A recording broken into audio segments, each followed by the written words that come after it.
I said stay.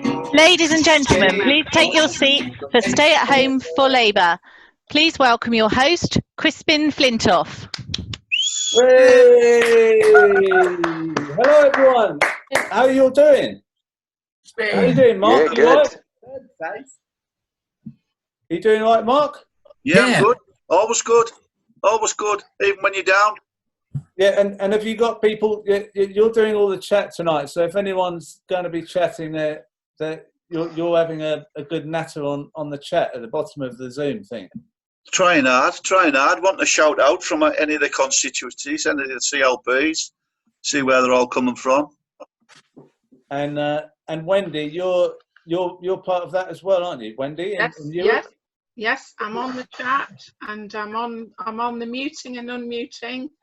I'm a dedicated operative, Crispin.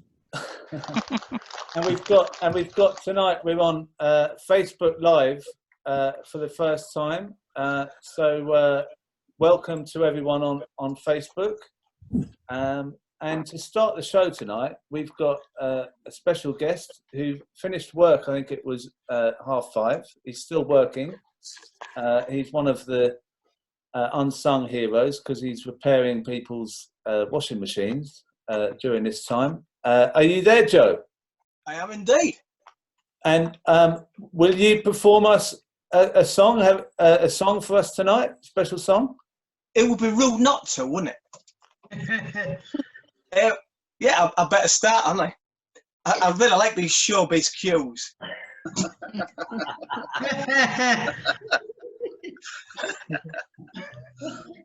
I knew a man, he taught me how to fight. Lead with my left and hit him with my right.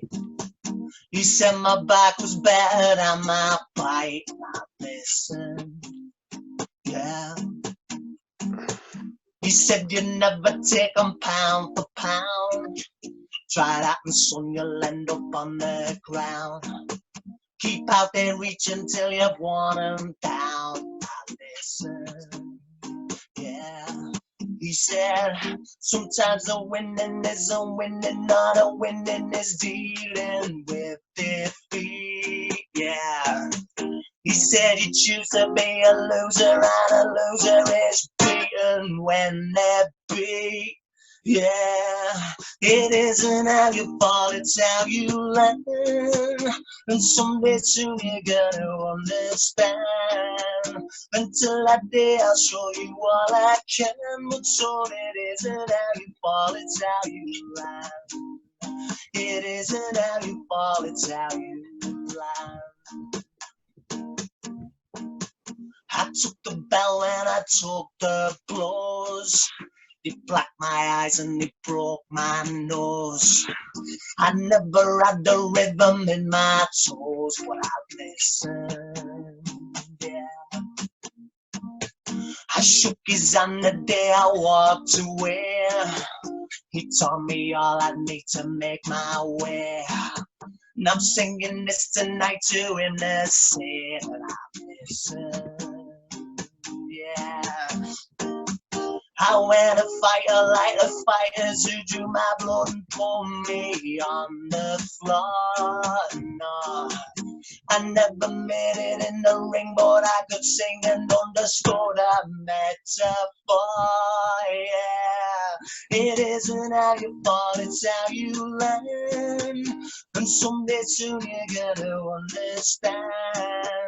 Until that day I'll show you all I can. But soon it isn't how you fall, it's how you learn. It isn't how you fall, it's how you learn. He said, sometimes a winning isn't winning, not a winning is dealing with defeat, yeah. He said you choose to be a loser and a loser is beaten when they're beat. Yeah, it isn't how you fall, it's how you learn. And someday soon you're gonna understand. Until that day I'll show you all I can. But so it isn't how you fall, it's how you learn. It isn't how you fall, it's how you learn. It isn't how you fall, it's how you rise. Thank There you, you go. Joe. Thank you, Joe. So, are you able to hang around, because we're going to have a discussion now about the Labour Party? Are you into that sort of thing? Yeah, if you really want my opinion on that, you're welcome to it. Yeah. Okay, all right. Well, do chip in if you're up for it, because what we wanted to talk about really was we've got Keir Starmer as the leader now, and he's set up a new shadow cabinet, and like people like John McDonnell have left, and Diane Abbott's gone, and Jeremy's obviously gone, and I just want to know what Labour members feel about this new team of people and what they think the Labour Party's prospects are going forward. So, I've got our regular people to speak to about this from all over the country. So, what's your view on this, Wendy? Because you're in Newark. Yes, I'm in Newark, Christine. Which is a seat Labour's should try and win if we're going to win a general election. So, what do you think about the new team that Keir Starmer's got, and what the new strategy might be? What do you speculate on that? Okay, thanks for asking me. Yeah, hello everyone. Yeah, if we won in Newark, we'd have a landslide all over the country, because my MP is currently Robert Jenrick, the Minister of Housing, Communities and everything else under the sun. In fact, I've realised I've got awful symptoms, because every time he appears on the television, which is frequently now, I come out in a rash and I see red mist. I'm really, a bit worried. I haven't had the cough yet, but expecting that next, really. But that's not coronavirus, I hope, just an allergic reaction to my MP who's everywhere.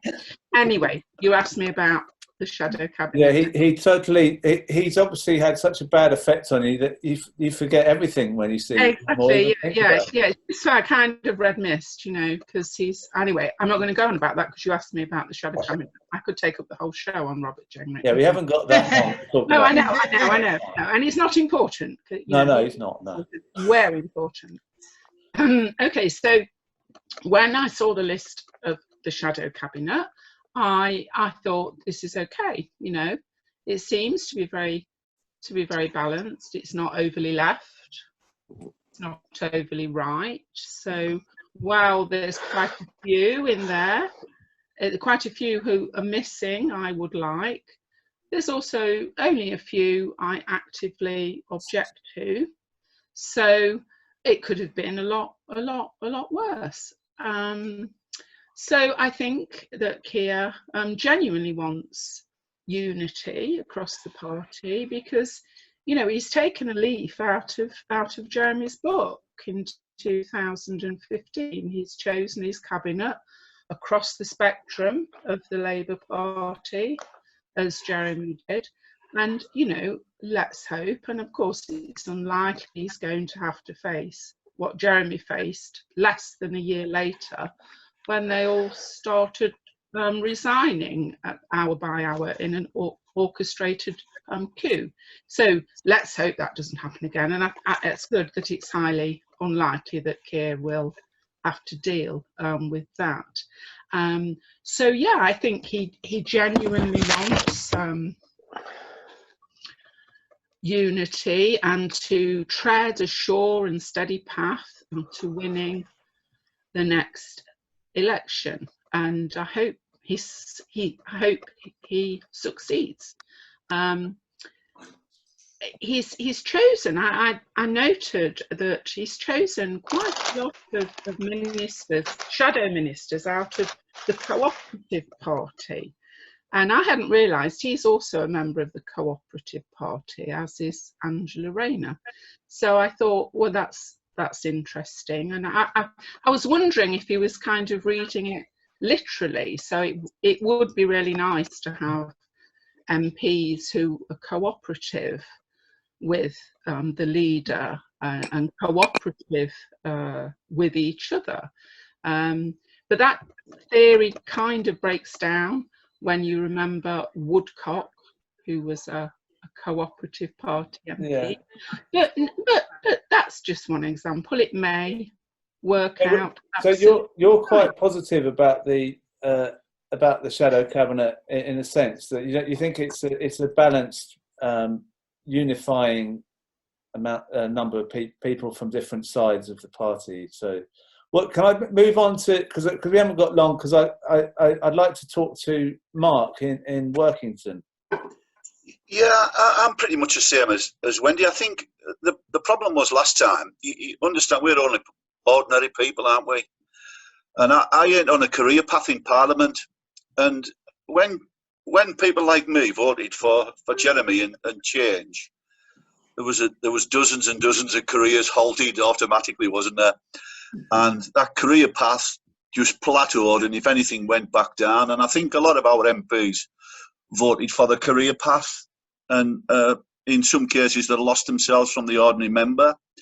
So I'm quite optimistic. I think we've got to be optimistic about how we come back and fight our way back. And I think you could argue about individual appointments and that, but there are certain people who I wouldn't like to see go back in who he hasn't picked, and I think he's done quite well on that. So yeah, optimistic.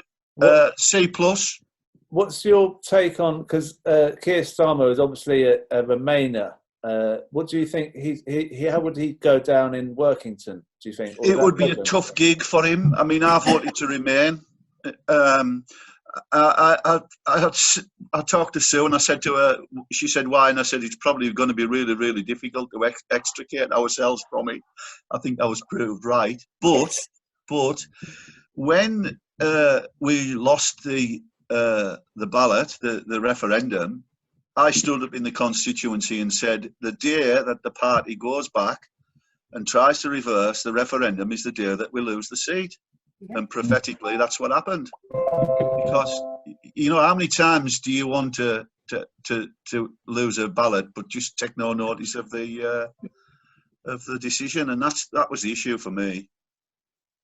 All right, so you're quite positive about it. So what about, we've got a new panelist on today, Dorothy Macedo from Worthing, who's been a member since 1962.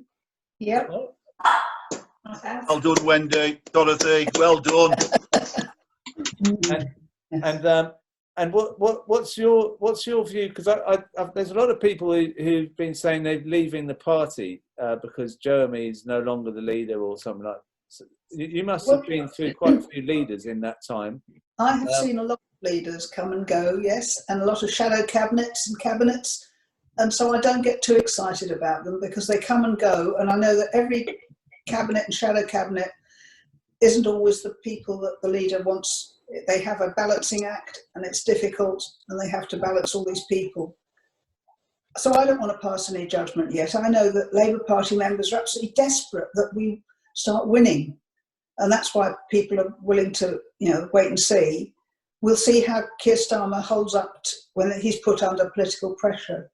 And soon he will be put under political pressure.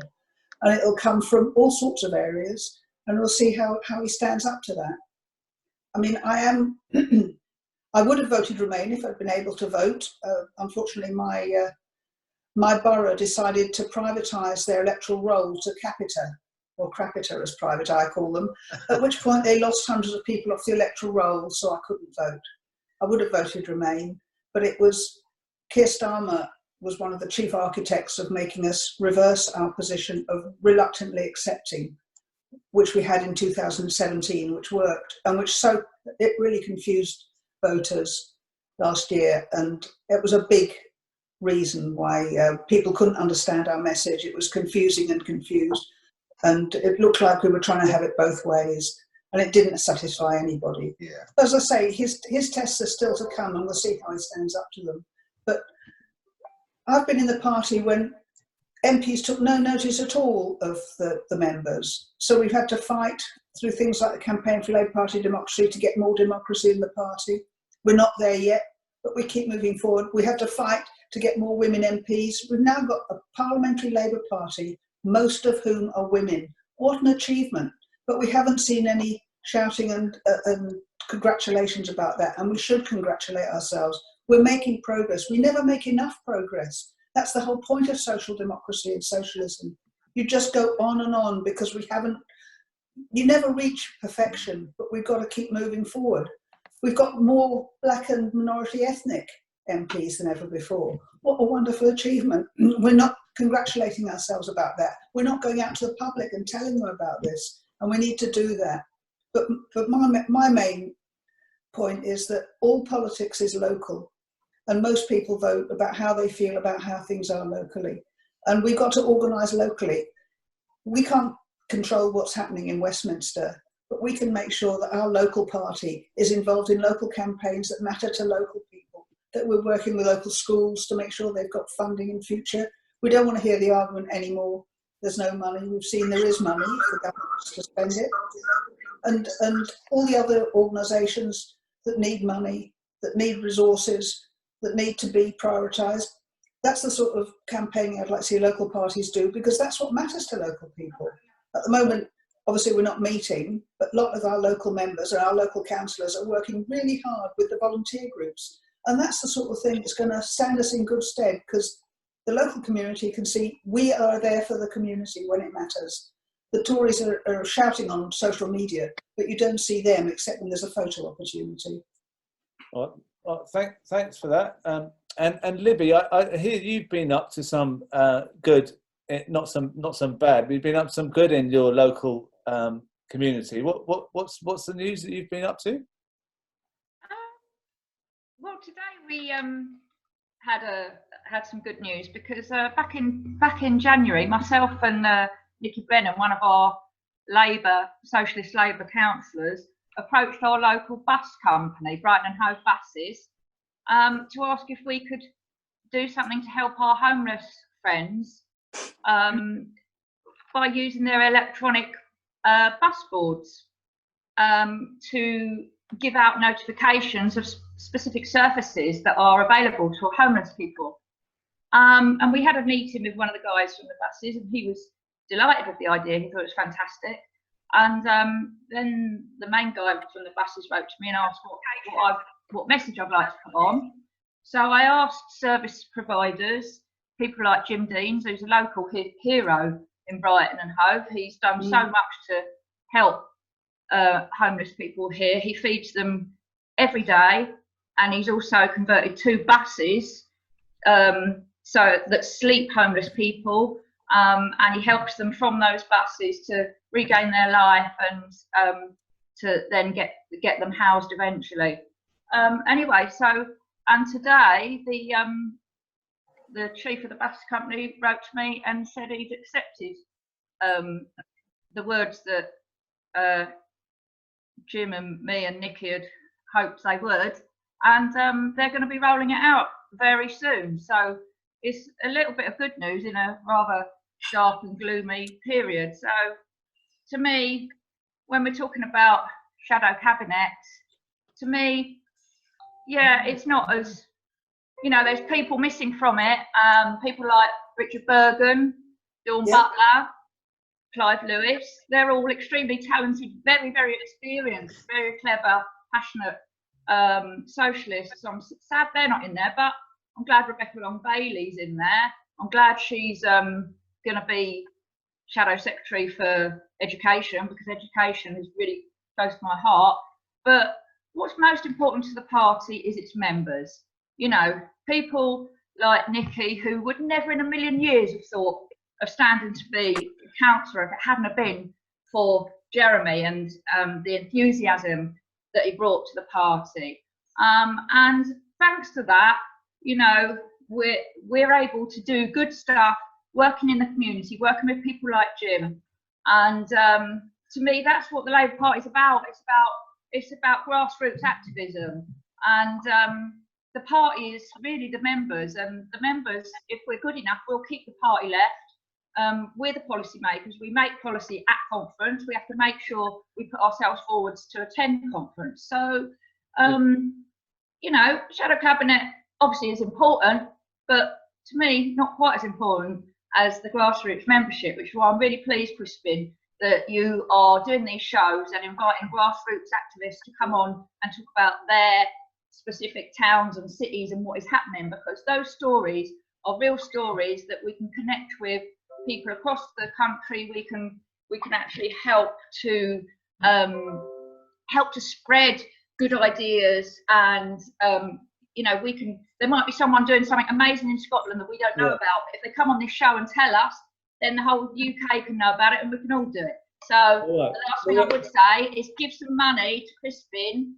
We've got a little fundraiser going, because these comedians aren't, you know, they need to eat as well. So if anyone can spare a few quid, chuck it in the fundraiser for Stand Up for Labour or Stay Home for Labour. Thank you, Libby. No, we got to move on. We got to move on now, because we haven't got a very long time to do this show. I wanted to repeat kind of what Libby was saying. I actually think the Labour Party can't really win unless we fight in communities. We can't do the campaign of being slick from the top, because the Tories are always going to beat us at that.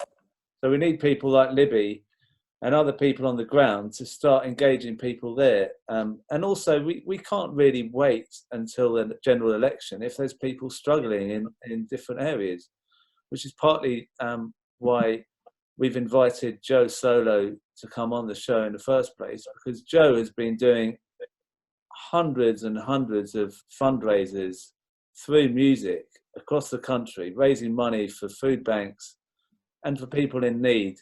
And this weekend on Saturday, they've got an all-day virtual festival. The world, it's called We Shall Overcome. Sorry, it's called We Shall Overcome. Anyway, Joe, are you there? I am. Yeah. Where all I can see is yeah, you're there, Joe. Joe, do you want to tell us a bit more about what you've been doing? Because I mean, I've been doing Stand Up for Labour shows for 7 years, and I've put on about 250 gigs. I think you've kind of made me look like small fry. What are the numbers? I mean, it's like you've raised $1 million, or it's not quite that good. We started the day after the 2015 general election. We wanted to build an artist-led kind of response to austerity, and we started running gigs where you paid to get in with a bag full of shopping or some warm clothes and socks and that for homeless. Since May 2015, we've run about 1,100 shows. We've raised, we think, about £500,000 worth of food, warm clothing, toiletries, bedding. But it's very difficult to put a stamp on it, because it ain't like children in need, because you're paying socks, or you're paying sleeping bags, or you're paying microwave ovens, you know. So it's really difficult to put a figure on it. But it's all gone to the front line in the communities that raised it. So it's very much a grassroots campaign to sort of fight the impacts of austerity in our communities. And you're doing something this weekend. You normally did a whole day festival, like a live one, but you kind of adapted it to the web because of the lockdown. So how's that going? That should be pretty good. We kind of got ahead of the curve quite early, because I was watching what was happening in China and then in Italy, and I knew we'd go into lockdown sooner or later. So I sketched out the plans for this before we actually did. So it looked like I put it together in 48 hours, but the planning took about a week.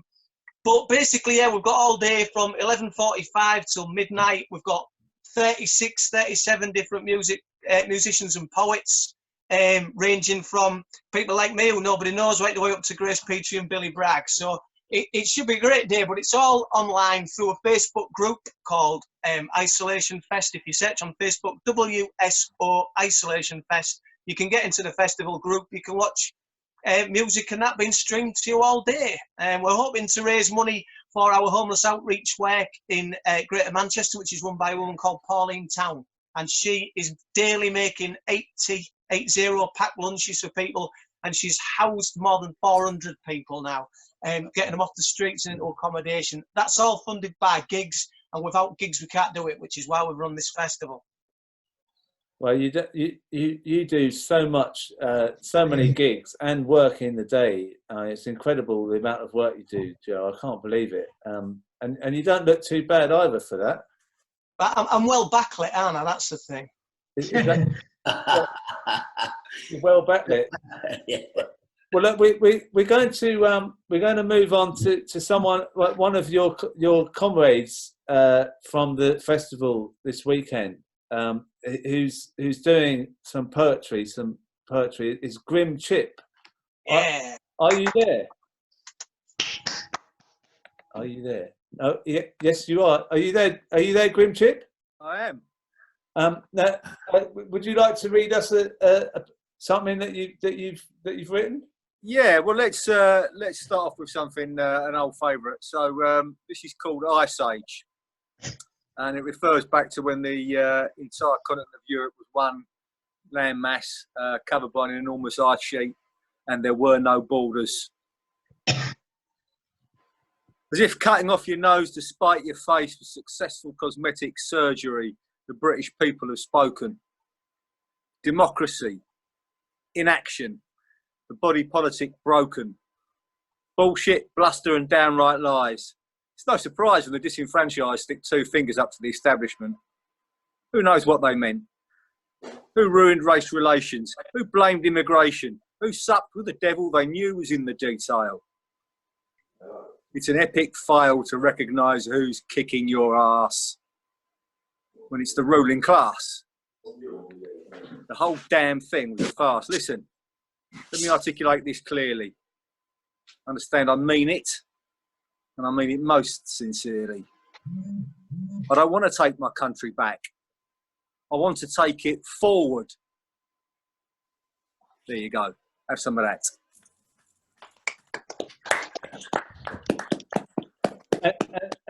And can I call you Grim? You can call me Chip if you like, but you can call me anything you like in the left ear hole, because Southpaw right up snapped that in about 1992. Oh right. Well, I'm glad that it's not we're not able to actually physically meet. But anyway, so what? Tell us about the poetry on the picket line. You've been doing this for. Can you tell us what this is and how long you've been doing it? And yeah, well, it does what it says on the tin. Really, we take the voice of poetry out onto the picket line, and the voice of the picket line into poetry, and both aspects are better off for that, I'd say. It started back in 2015, about the same time as We Shall Overcome started. I think there must have been something in the air on the picket lines at the National Gallery dispute. I'm a PCS activist, and I was down there quite a lot, helping out and making the odd speech. And after a while, you know, my odd speech became a bit old. And there's somebody who writes a bit. I thought, well, okay, I'll try a poem. And I read a poem out, and then the next time I came down, somebody said, can you do the poem again? So I did the poem again, and then I invited a few mates down, and they did a thing. And anyway, it ended up, what happened was that on the very last day of the strike, we did a little poetry gig in Trafalgar Square at the front of the National Gallery. And, you know, you've only got to sort of put a hat down in Trafalgar Square and start talking into a mic, and people start throwing money into your hat and gathering round. And it went quite well. We raised a few bob for the strike fund, which was, you know, really useful. And it happened to coincide with the day that the strike concluded and management caved in. And we spun it that after 111 days of strike action, interventions from the great and the good, parliamentarians, artists, singer-songwriters, all kinds. It only takes one poetry gig, management cave in. Of course, it was a lot more hard work than that, but that's how we spun it. And then since then, obviously there've been, you know, lots of disputes. We thought it would probably be a one-off, but somebody we know in touch with the junior doctors got in touch with us, and we did lots of gigs with them. You know, funnily enough, our background pick to our Twitter feed and our Facebook page is us doing a bit of work outside St Thomas's Hospital at the south end of Westminster Bridge.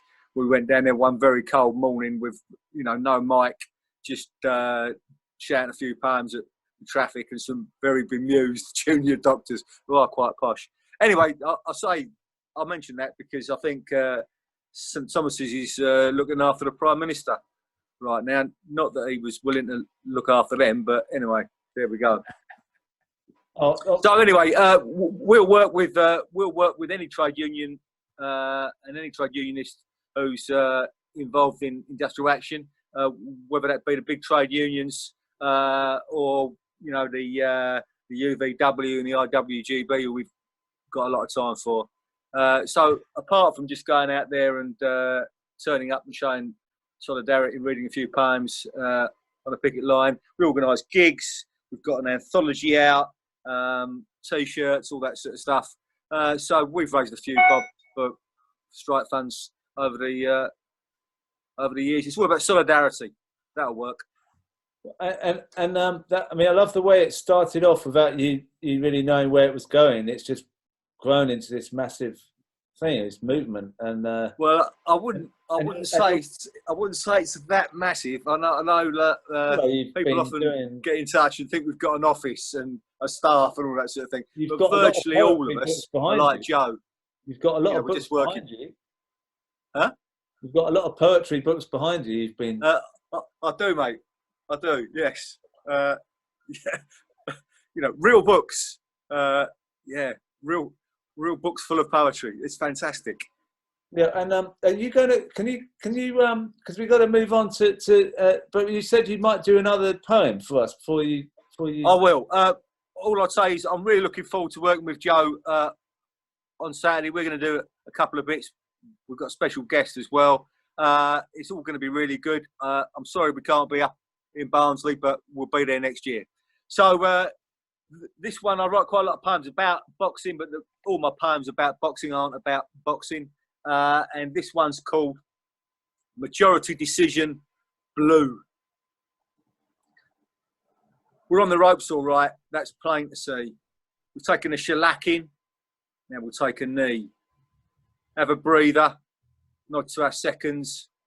Then get up at 8. This is our fate. Back to the road work, into the gym when we have time. We have good reason and sufficient rhyme. Maybe we had a little bad advice from our own corner.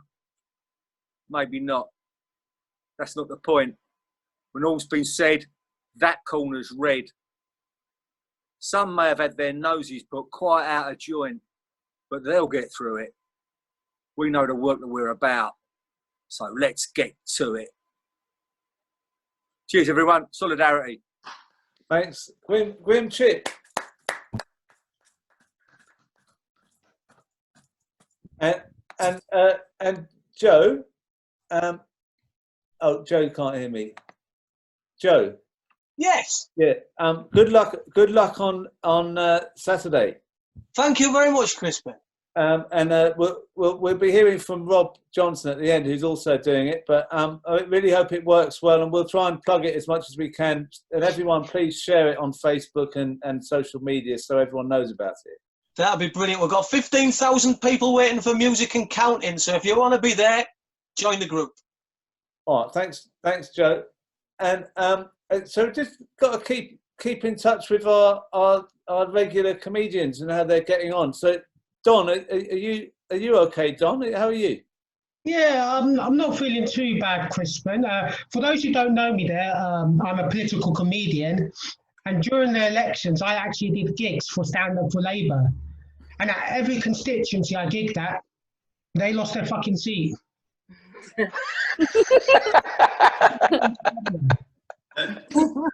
Obviously, we've got a new leader now, and I don't mean to be offensive. In fact, all my jokes about Keir Starmer are too middle of the road. All I can say is that Keir Starmer has allowed Alistair Campbell back into the Labour Party, along with Lord Voldemort and Darth Vader.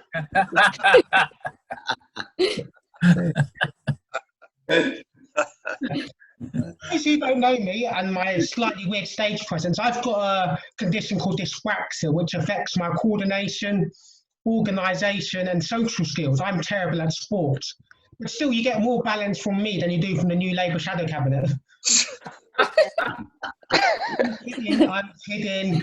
I'm a left winger, but I think we should have someone who represents conservative views in the Labour Party, someone who represents centrist views, and someone also who represents left wing views. I think we should just re-elect Chukwu Amuna.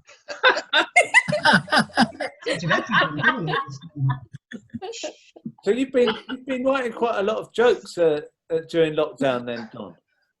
Yeah, I've been writing a few jokes, but one joke I want to talk about, which covers this. At the moment, I want to support Keir Starmer as long as we have broadly left-wing policies, maybe nationalisation. And I'll leave this with you, Crispin.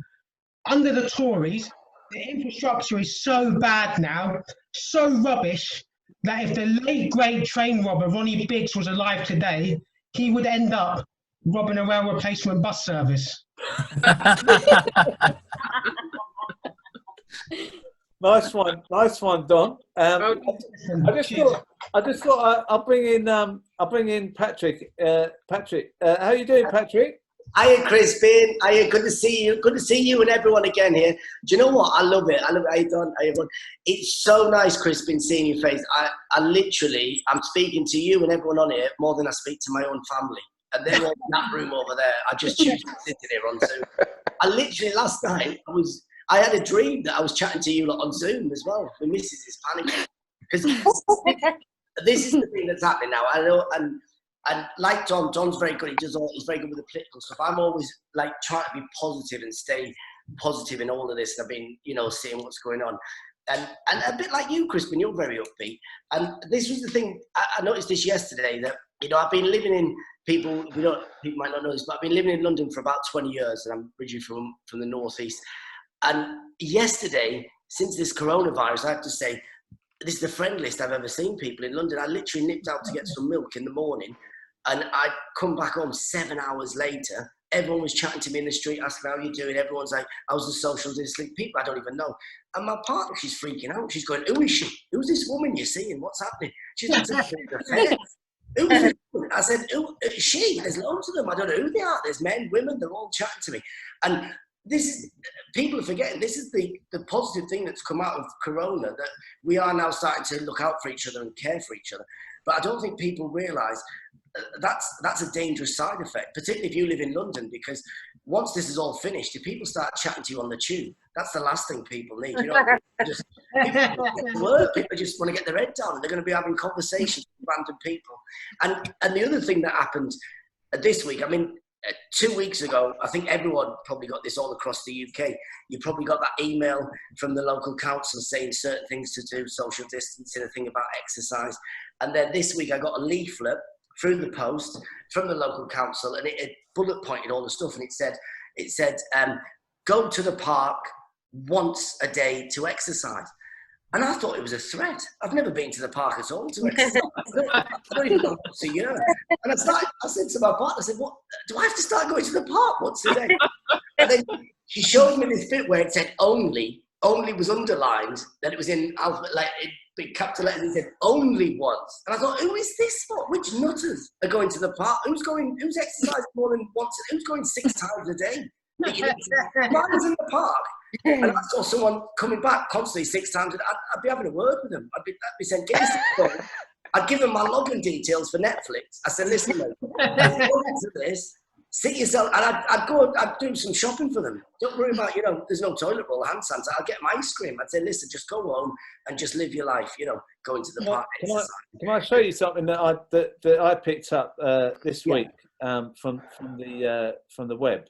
I was desperate for toilet roll. There's a shortage. That you need to go to the supermarket. All the shelves are empty. Yeah. I went on eBay. Yeah. And I thought, I've done it. I found some toilet rolls, so I got it. I ordered it, and it came. And do you want to see it? Yeah, go on. Look, this is it.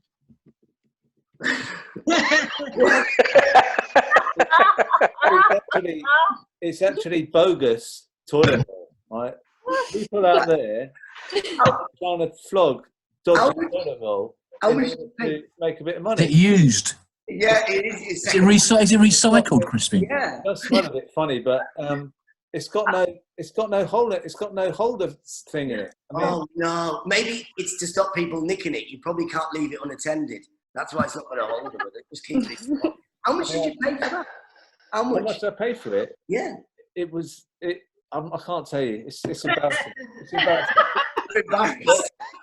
What I wanted to say was, it has brought a whole different economy about, hasn't it? There's people trying to sell. Because when I was at school, people were worried about wearing bogus trainers and bogus, Adidas Force Strike and all that stuff. Yeah. Now it's like people are just flogging dodgy blue roll. Well, listen, if Brisbane, if you or anyone here needs any toilet roll, let me know, because I've got loads of these leaflets from the council. There's loads here.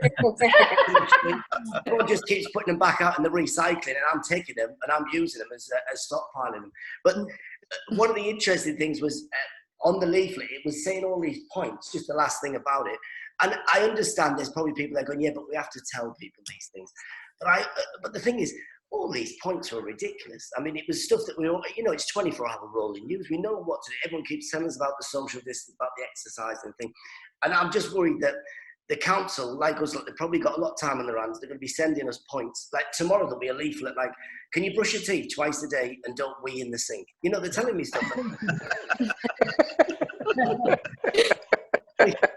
It's great. I love chatting to people like this, but it is bonkers at the moment. Yeah, well, look, thanks for joining us again, Patrick. Oh, pleasure.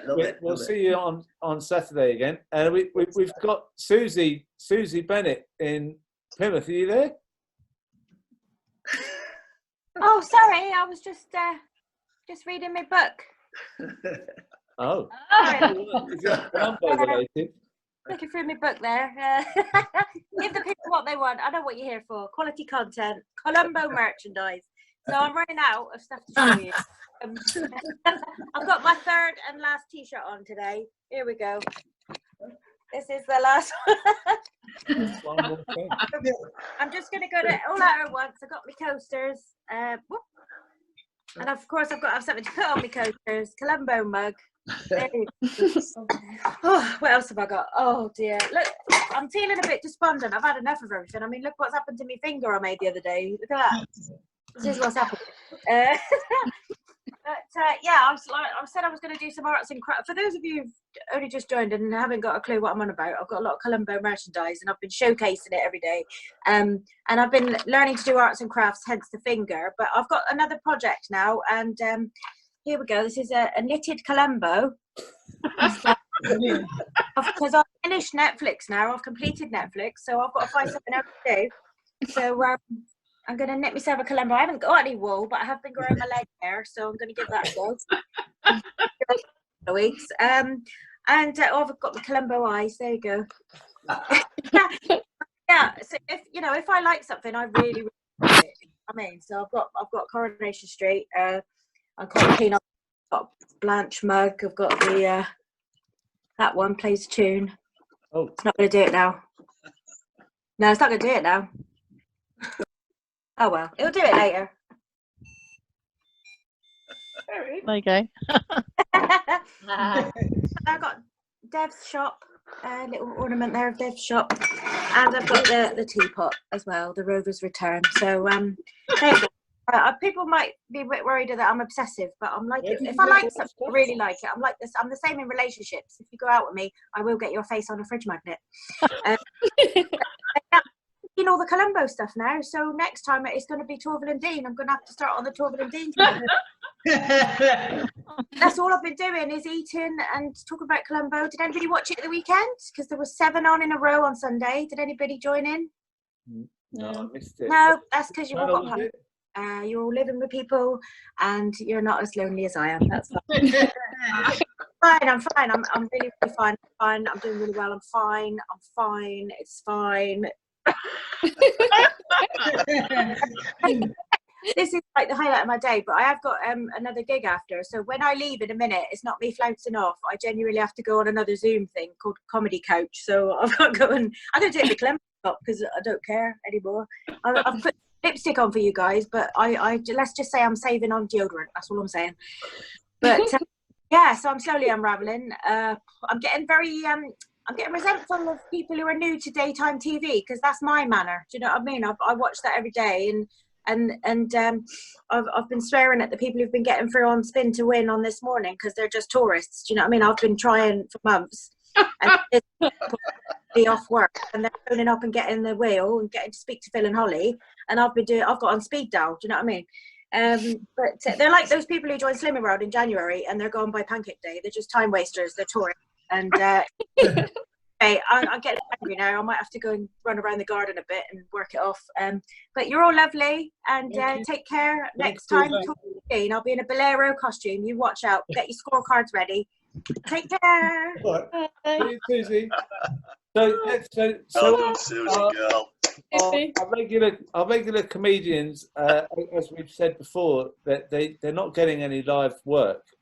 So if you would be able to donate any money towards this show, that'd be appreciated, because it's not easy being a comic and not having any live shows. This is kind of like the best way we can do it for them. So and remember also that these three have all been doing Stand Up for Labour shows for a long time and helping Labour, so it's good that we could help them as well. Now we're running late, and I'm really sorry if you had Coronation Street on, and I'm delaying it. I'm sorry about that, but we've got our final act for tonight, who's in Hove, and he's normally got a guitar at his side. Oh, sorry. Every time I see him, he's got a guitar. I don't think. Do you ever go to the loo, Rob? I just got those mailings from Keir Starmer. They're very good. Are you up for leading us out with a song tonight? I hope so.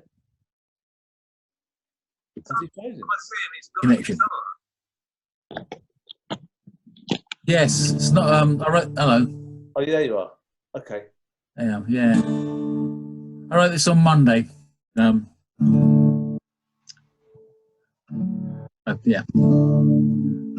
I should be in Paris. I should not be here, on the edge of chaos, about to disappear. The moon would order pale forth brune, and you would hold me tight. I should be in Paris instead of here tonight. You take it all for granted, the tickets and the trains, and all you ever wanted you never see again. They knew that it was coming, and all they did was shite. Yeah, I should be in Paris instead of here tonight. Yeah, I should be in Paris instead of here tonight. Here on the edge of chaos, running out of breath,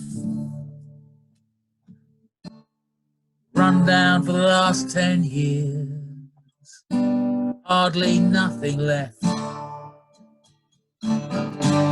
They say that 20,000 dead, well, that would be all right. Yeah? Well, I should be in Paris instead of here tonight. 5373 of us. 5373 of us should still be here tonight. 5373 of us.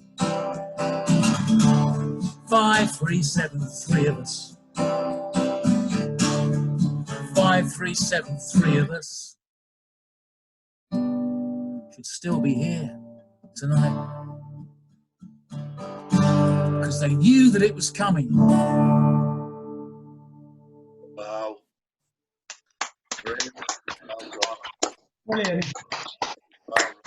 Top work, Rob. Thanks, Rob. And thank you, Mark. Have you had a good night? Oh, superb. Great. What a good laugh. I had cheese on toast there. Sue brought some cheese on toast. What a good lad I am now. All right, so you're made up for that. It was presented, I think it was presented as a love token. All right. There you go. Oh, I might get some myself later now. You put that in mind. Thank you to everyone who's been part of the show. Thanks to Joe Solo and welcome. And thanks to Rob. And good luck on Saturday. And also thank you to Patrick and Susie and Ben and all the people who've joined to participate in the discussion earlier. I'm sorry if I didn't get you in, but we were running over. We already run over a bit tonight. We'll try and get more people to speak next time and smooth it out. But it really helps me. It cheers me up to see so many people out there who are doing good things. And we'll see you all on Saturday, unless you're watching Joe Solo's venture. Bye for now. Cheerio. Bye.